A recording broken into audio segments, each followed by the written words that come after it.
வணக்கம். ஜாதகத்தில் விதியை மாற்றுற தகுதி யாருக்கு இருக்குது, கர்மாவை குறைக்கிற தகுதி யாருக்கு இருக்குது அப்படிங்கிற கேள்வியை அடிக்கடி நம்ம எதிர்கொள்ள வேண்டியது இருக்குது. ஸோ அதுக்கான பதில் தான் இந்த வீடியோ. அதாவது என்ன தான் நம்ம விதியை மாற்ற முடியும், நம்ம முயற்சி பண்ணால் எல்லாமே சேஞ்ச் ஆகும் அப்படின்னு சொன்னாலும் சில பேர் நம்ப மாட்டாங்க. அவங்களுக்கு ஏதாவது உதாரணம் காட்ட வேண்டியது இருக்குது. அதுக்கு தகுதியான ஹாரோஸ்கோப் நிறைய நம்மக்கிட்ட எக்ஸாம்பிள் இருக்குது. பட் இருந்தாலும் இந்த வீடியோவில் எப்படி அது ஒர்க் ஆகுது, எந்த மாதிரி அமைப்பு இருந்தால் கொஞ்சமாவது விதியை மாற்றுறதுக்கு, அந்த ஜாதகத்தோட நெகட்டிவ் பலன்களை குறைச்சிக்கிறதுக்கு வாய்ப்பு இருக்குது அப்படிங்கிறத பார்ப்போம். லக்னம், லக்னாதிபதி சந்திரன், இது உதாரண ஜாதகம் தான். பட் நீங்கள் பொதுவாகவே காமனாகவே எடுத்துக்கலாம். லக்னம், லக்னாதிபதி சந்திரன், இந்த மூணில் ஏதாவது ஒன்றாவது சுபகிரக தொடர்புகளோடு இருந்தால் விதியை மாற்றிக்க முடியும். தானாகவே நல்ல எண்ணம் தோணும், மோட்டிவேஷனாக இருந்துக்கலாம், நெகட்டிவாக போக வேணாம், பொறாமப்பட வேணாம், யாருக்கும் கஷ்டம் கொடுக்க வேணாம்னு தானாகவே தோணும். ஸோ அப்படிப்பட்ட அமைப்பு இருந்ததுன்னா தாராளமாக விதியை மாற்ற முடியும். அப்படி இல்லைன்னா தசா நடத்துகிற கிரகம், இப்போ உதாரணத்துக்கு புதன் வீட்டிலேருந்து குருவோட பார்வையில் சூரியன் தசா நடத்துதுன்னு வச்சுக்கலாம். இப்போ இந்த மாதிரி நேரத்துலையும் அவங்க கான்ஃபிடெண்ட்டாக ஒரு தன்னம்பிக்கையோட முயற்சி பண்ணாங்கன்னா விதியை மாற்ற முடியும். அப்படி இல்லைன்னா இப்போது சுபர் வீட்டில் இருந்து சுய வீட்டில் இருந்து சுக்கரன் ஆட்சியாக இருக்குன்னா இவங்க நினச்சாலும் தன்னோட விருப்பத்துக்கு ஏற்ற மாதிரி தன்னோட ஜாதகத்தில் இருக்க நெகட்டிவ்ஸ், மற்ற நெகட்டிவ்ஸ் இருந்தாலும் அதை குறைச்சிக்க முடியும். ஸோ ஏதோ ஒரு வகையில் எல்லார் ஜாதகத்திலையும் சுப கிரகங்கள், அதாவது குரு, சுக்கிரன், வளர்பிறை சந்திரன், தனித்த புதன், இதனோட தொடர்பு ஏதோ ஒரு வகையில் கிடைக்கும். அப்போ எல்லாருக்குள்ளேயும் ஏதோ ஒரு நல்லது இருக்கும், நல்ல எண்ணம் இருக்கும். அதை நம்ம சுச்சுவேஷனில் நம்ம சரியாக ஹேண்டில் பண்ணாமையும் கொண்டு போகாமல் தான் விட்டுருவோம். நம்மளை ஏதாவது தப்பாக நினச்சிருவாங்களோ, நம்ம லோ ஆகிடுவோமோ, நம்ம ஜெயிக்காமல் போயிடுவோமோ, நம்ம ப்ரூஃப் பண்ணணும் அல்லது நம்ம கெத்தாக இருக்கணும் அப்படிங்கிற ஏதோ ஒரு காரணத்துக்காக அந்த சுபகிரக தொடர்புகளை பாசிட்டிவிட்டிக்காக யூஸ் பண்ணுறதில்ல. அப்படி நம்ம யூஸ் பண்ணும் பட்சத்தில் கண்டிப்பாக எல்லாராலையுமே விதியை, அந்த ஜாதத்தில் இருக்க நெகட்டிவ் பலன்களை தவிர்த்துக்க முடியும். அதுதான் உண்மை. அப்படி பல பேர் ட்ரை பண்ணி மாறி இருக்கு.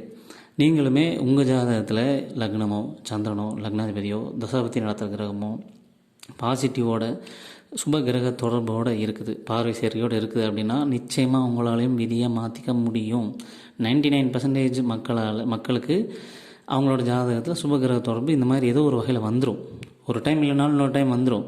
அப்போ அந்தந்த டைமை யூஸ் பண்ணி தானாக நீங்கள் விதியை மாற்றிக்க முடியும், கர்மாவை குறைச்சிக்க முடியும், நெகட்டிவ் பலன்களை குறைச்சிக்க முடியும். அதுக்கு தகுதியான பயிற்சி யாருமே பண்ணுறதில்ல.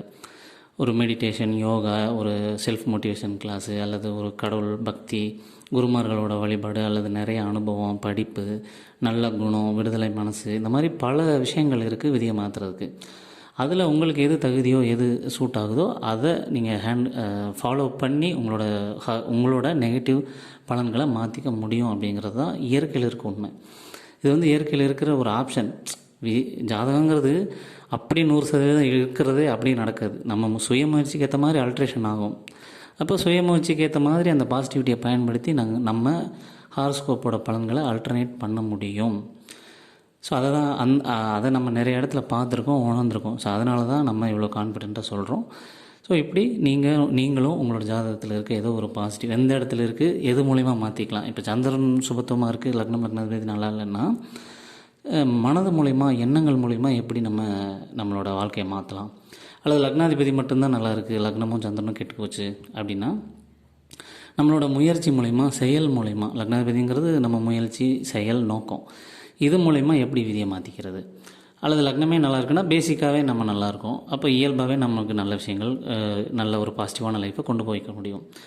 இப்படி எந்த வகையில் எந்த இடத்துல பாசிட்டிவிட்டி இருக்குது, அதை நம்ம எப்படி கொண்டு போய்க்க முடியும் அப்படின்னு ஜஸ்ட்டு நீங்கள் திங்க் பண்ணாலே தெரிஞ்சிடும். அதுக்கான வழிகாட்டுதல் வேணும் அப்படின்னாலும் நம்மளை தொடர்பு கொள்ளுங்கள். ஸோ இதுதான் விதியை மாற்றுறதுக்கு உண்டான தகுதிகள், பேசிக் எலிஜிபிலிட்டி. பொதுவாக நீங்கள் இதெல்லாம் இருந்தால் தான் மாற்ற முடியுமா அப்படின்னா அப்படி இல்லை. இது இல்லைனாலும் மாற்றலாம். எல்லா வகையிலும் நெகட்டிவாக இருக்குன்னா கூட கொஞ்சம் எக்ஸ்ட்ரா முயற்சியும் அதுக்கான காலமும் பயிற்சியும் எடுக்கும்போது எல்லாராலையும் மாற்ற முடியும். அதுதான் இயற்கை கொடுத்த பாசிபிலிட்டி. பட் ஏதோ ஒரு வகையில் எல்லோரும் ஒரு ஆப்ஷனையும், ஒரு குயிக்காக நடக்கிற ஒரு பாசிபிலிட்டியும் எதிர்பார்க்குறாங்க. ஸோ அதனால் இதெல்லாம் இருக்குது அப்படிங்கிறத நம்ம எக்ஸ்பிளைன் பண்ணுறோம். ஸோ இதை நம்ம சொல்ல வருது. இது மாதிரி கைடன்ஸ் உங்கள் ஜாதத்துலேயும் எப்படி பாசிட்டிவாக எல்லா விதத்துலேயும் கொண்டு போகிறது, வேலை, குடும்பம், தொழில் எல்லாத்துலேயும் எப்படி கொண்டு போகிறது அப்படிங்கிற கைடன்ஸ் வேணும் அப்படின்னா நம்மளை தொடர்பு கொள்ளலாம். அல்லது ஜென்ரல் கைடன்ஸ் வேணும் அப்படின்னாலும் நம்மளை தொடர்பு கொள்ளுங்கள். நன்றி.